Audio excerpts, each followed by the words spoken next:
Alfreaky coming in and messing up your ability to gain life above a certain amount. So decreasing your max health is pretty awesome. Actually, it's kind of annoying.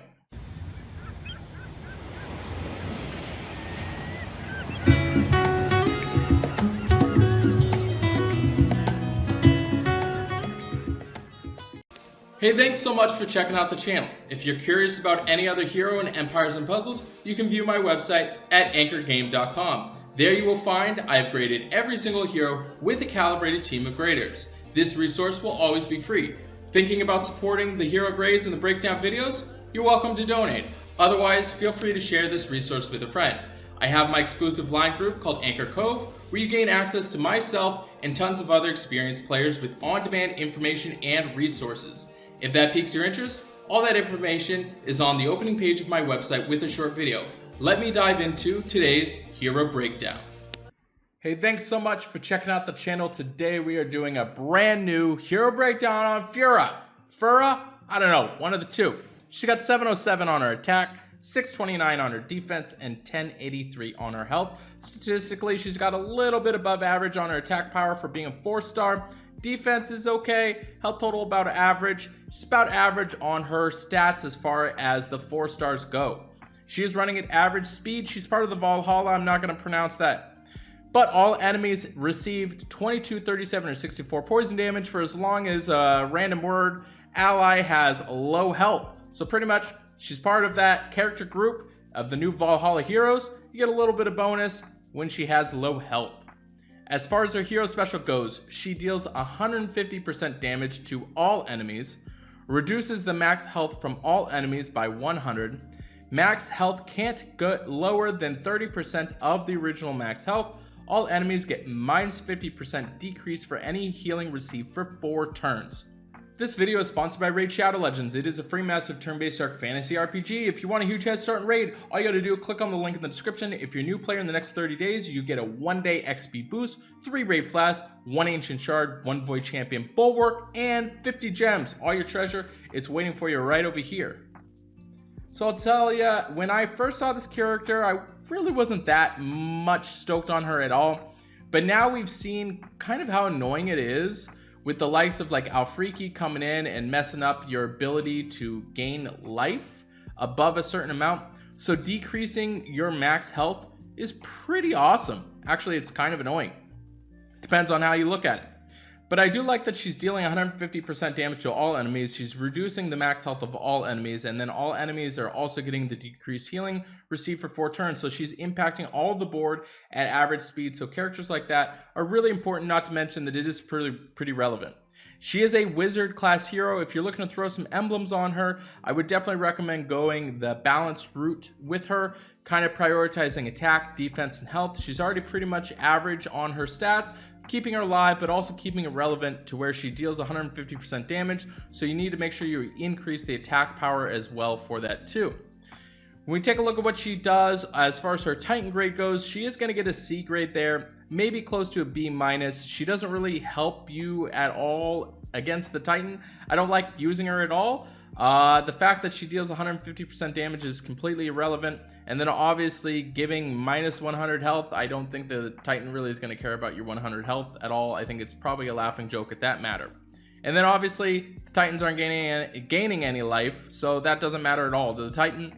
The only benefiting factor to Fura is going to be the fact that she has a 707 on her attack power. So if you are planning on using this character, I hope it's a character that you've emblemed up and you don't have anybody better that has higher attack power being over the 707 or whatever emblems you use to increase the attack power. That's potentially the only way you're going to be using Fura. She's going to get a C grade there. Offensively, she is going to get an A minus. I do appreciate this character quite a bit, being obviously that she is running at average speed, but she's hitting all characters, reducing all of the life, and then all of the healing that they received for 4 turns, and 4 turns is quite a bit. It's pretty sweet. Obviously, she's an absolute monster when it comes to the heal wars, so you could definitely be using her quite a bit. I do like that she pairs extremely well with Tibertus costume. So you run Tibertus costume, giving all enemies the minus defensive down, and then she comes over the top, dealing damage to all enemies, and then also reducing their life total. So the 100% is definitely relevant.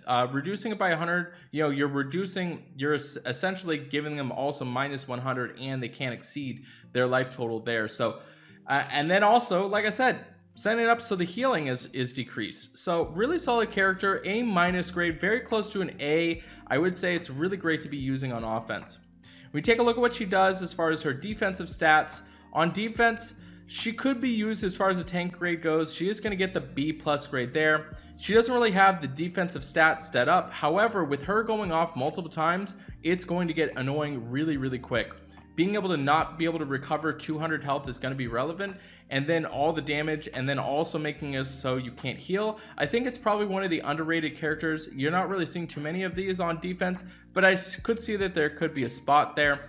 And then kind of the same situation as far as the flank position. She is going to get a B+ grade there as well too, being that you're not really counting on her or anything like that when she goes off. Maybe you're not worried about it the first time. Second time she's going off, it's going to be really annoying, the fact that you haven't been able to heal at all, and she's impacting all of your board. So if you are trying to healing, it's going to be greatly reduced at 50%. So I do like her as well there, especially if you're going to be throwing some emblems. She is going to get the B+ grade there. On the wing though, I'm not a big fan at all. With her impacting all of the board, you're probably not going to be in a huge position to where you're worried about their health total. Like, either you're just going to probably kill them at the 150%, but at that point then, if they are to recover health and she's all the way in the wing, it's not going to be that much of a factor.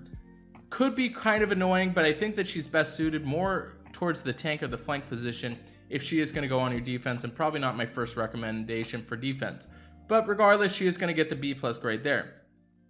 Now, when we look at her weekly raid grade, these are comparing her against other 4-star characters. She is going to get an A on rush attack. I do appreciate what she does, being at very fast speed. Now setting it up so you're dealing damage to everybody, and then also setting it up so they're just reducing their life total by 100.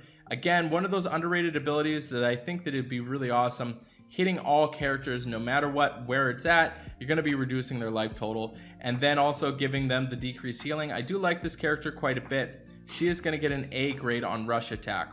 When we get into her buff grade, she is going to get a B+ grade there, mostly because she is running at average speed. She is dealing damage, and then she's also reducing. Doesn't really help in terms of giving the benefit of buff attack. She's not going to help you out with that, but I do like that she can make it so that it's reducing the healing. So if they do have a buff that is going to be helping out with healing, stuff like that, they're a little bit more defensive, so that does impact the board a bit, but nothing too amazing. She is going to get a B+ grade there. And then on Bloody Battle, again, with her just dealing damage to all enemies, reducing the health, it's not going to impact the recovery of life total. That doesn't do anything, but she is a character that has to be dealt with. She can't be going off multiple times, because you're probably going to die pretty quick in that essence that she hits all characters, and then also reducing their life total. So she is going to get another B+ grade. Overall, she is going to get a B+ grade. This is actually one of the characters that I think I undergraded initially, but after further inspection, probably a really solid hero. Let me know in the comments. Do you guys like Fura? Do you use her? What's your thoughts on her? I really would appreciate that. Make sure you subscribe, turn those notifications on, and I'll see you on the next video.